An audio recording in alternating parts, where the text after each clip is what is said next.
Welcome to অগ্রগতি Anjana's kitchen and blog.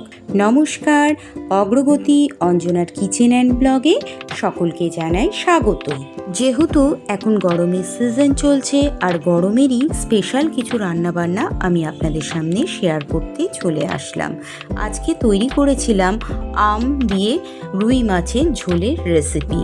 আম দিয়ে রুই মাছের ঝোলের রেসিপিটি তৈরি করার সময় কিন্তু এর মধ্যে একটি বিশেষ ইনগ্রিডিয়েন্টস ব্যবহার করতে হয়, সেটা হচ্ছে কারি পাতা।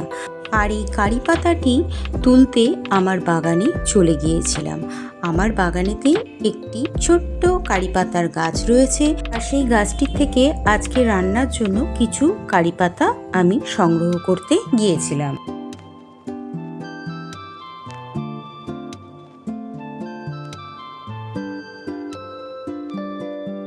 খুব প্রয়োজন না পড়লে আমি বাগানে খুব একটা যাই না।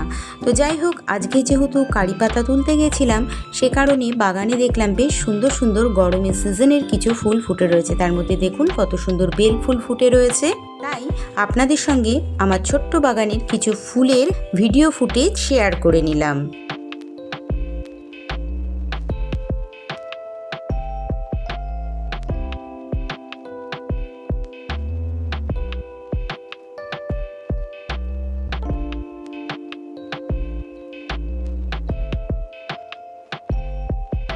এবার চলুন রান্নাতে চলে যাওয়া যাক। আম দিয়ে রুই মাছের ঝোল তৈরি করতে আমি এখানে 3 পিস বড় সাইজের রুই মাছের পেটি নিয়ে নিয়েছিলাম।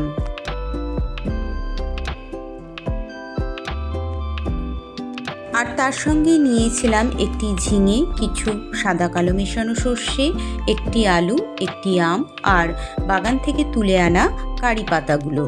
তার সাথে নিয়েছিলাম 6 থেকে 7 পিস বড়ি।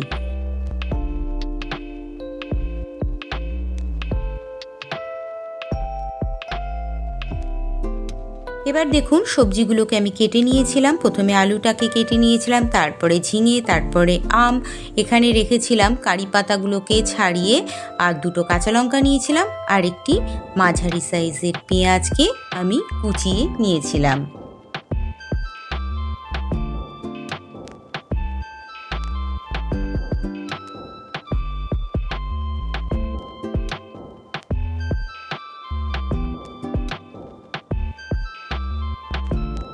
এবার গ্যাসের ওভেনে আমি একটি কড়াই বসিয়ে নিয়েছিলাম, তাতে আমার পরিমাণ অনুযায়ী কিছুটা কাঁচা সর্ষের তেল ঢেলে গরম করতে দিয়েছিলাম। তেল গরম হয়ে যাওয়ার পর লবণ হলুদ মাখানো মাছের পিসগুলোকে আমি গরম তেলের মধ্যে ছেড়ে দিয়েছিলাম।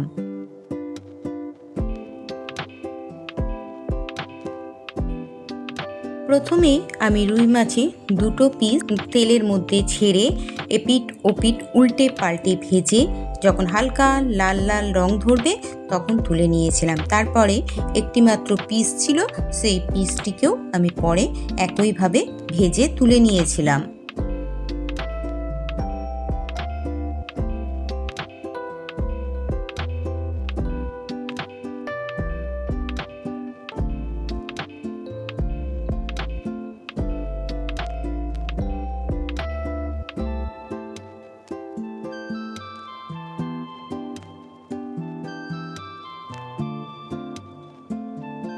মাছ ভাজতে বসিয়ে এদিকে মশলাটাকে আমি তৈরি করে নিয়েছিলাম। এখানে অল্প পরিমাণে কিছুটা আদা ও হাফ টিস্পুনের থেকেও কম রাঁধুনি নিয়েছিলাম। এখানে আদা, রাঁধুনি আর সর্ষেটাকে বেটে নিয়েছিলাম। আদা, রাঁধুনি, সর্ষেটাকে বাটা হয়ে গেলে সর্ষের মধ্যে আমি কিছুটা জল দিয়ে সর্ষে বাটাটিকে জল দিয়ে গুলে নিয়েছিলাম।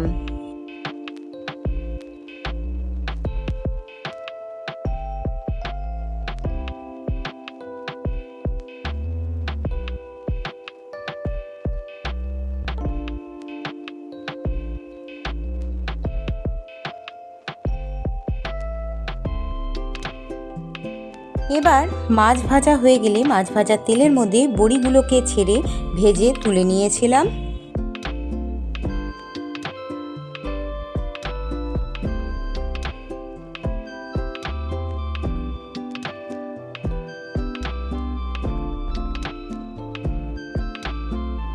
বড়ি ভাজা হয়ে গেলে এবার ওই তেলের মধ্যেই কেটে রাখা আলুগুলোকে আমি ছেড়ে দিয়ে এপিট ওপিট উল্টে পাল্টে ভেজে তুলে নিয়েছিলাম।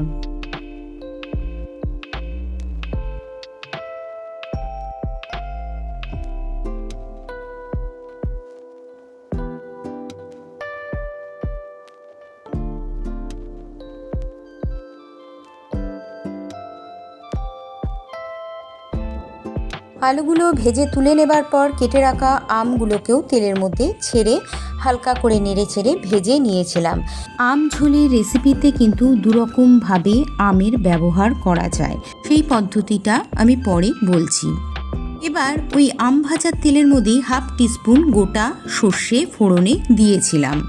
এবার শুনুন, আম আমি যেভাবে কেটে দিয়েছিলাম এই পদ্ধতিতেও আম ঝোল তৈরি করার সময় দিতে পারেন, অথবা কাঁচা আমকে পুড়িয়ে তার খোসা ছাড়িয়ে আমের ভেতরকার পাল্পটিকেও কিন্তু আপনারা ম্যাশ করে ঝোলের মধ্যে দিতে পারেন।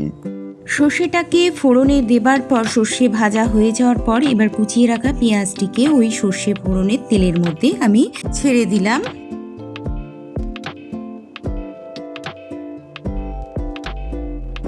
এবার পেঁয়াজটিকে নেড়ে ছেড়ে হালকা ভেজে নেবার পর আমি যে 2টো কাঁচা লঙ্কা রেখেছিলাম সেই কাঁচা লঙ্কাটিকেও কড়াইয়ের মধ্যে দিয়ে দিলাম।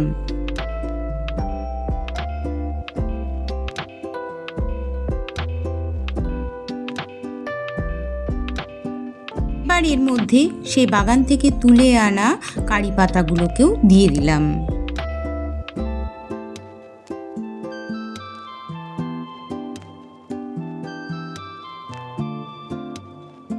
এরপর ফোড়নের মধ্যে বেটে রাখা আদা বাটাটিকে দিয়ে দিলাম।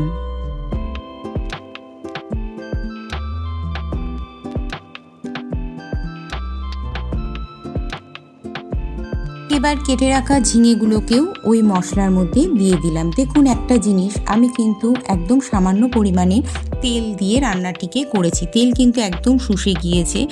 যতটুকুনি প্রয়োজন ঠিক ততটা পরিমাণ অনুযায়ী কম তেলেই রান্না করেছি।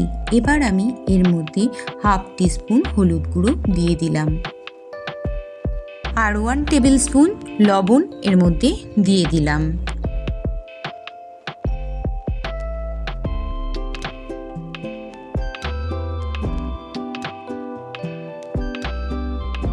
লবণ হলুদ দেবার পর এর মধ্যে 1/2 টিস্পুন চিনি ছড়িয়ে দিলাম।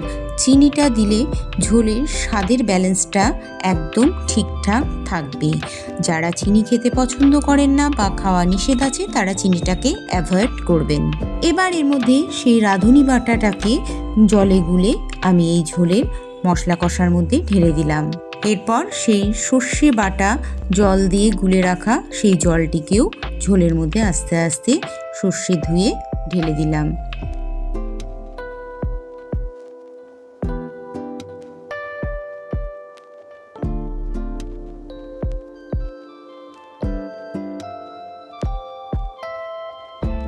সমস্ত মশলা ঝোলের মধ্যে দেওয়া হয়ে যাওয়ার পর ভেজে রাখা বড়ি ও মাছটিকে আমি এই ঝোলের মধ্যে ঢেলে দিয়েছিলাম।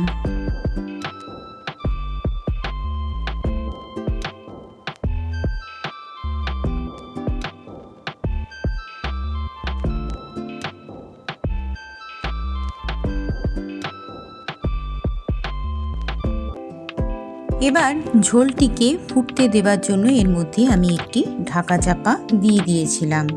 মিনিট 5 মতন আমি ঝোলটাকে ফুটিয়ে নিয়েছিলাম, তারপরের থেকে ঢাকাটিকে খুলে নিয়েছিলাম। ঢাকা খুলে আরও মিনিট 5 মতন ফুটিয়ে আবার ঢাকাটি চাপা দিয়ে দিয়েছিলাম। এবার ঢাকা চাপা দিয়ে ফুটিয়ে নেবার পর আমি যখন ঢাকাটিকে খুলে নিয়েছিলাম তখন কিন্তু আমার ঝোল একেবারেই তৈরি হয়ে গিয়েছিল। এবার আমি গ্যাসের ওভেনের থেকে এই আজকের আম দিয়ে রুই মাছের ঝোলটিকে নামিয়ে নিয়েছিলাম। তৈরি হয়ে গেল গরমের স্পেশাল কাঁচা আম দিয়ে রুই মাছের ঝোলের রেসিপি। এই ঝোলের রেসিপিটি কিন্তু খেতে ভীষণ ভালো লাগে ও হেলথের জন্য ভীষণ উপকারী। তাহলে আজকের এই গরমে স্পেশাল আম দিয়ে রুই মাছের ঝোলের রেসিপিটি আপনাদের কাছে কেমন লাগলো অবশ্যই কমেন্টে জানাবেন। আজকের রেসিপিটি দেখে যদি ভালো লাগে তো বাড়িতে অবশ্যই একবার তৈরি করে খেয়ে জানাবেন।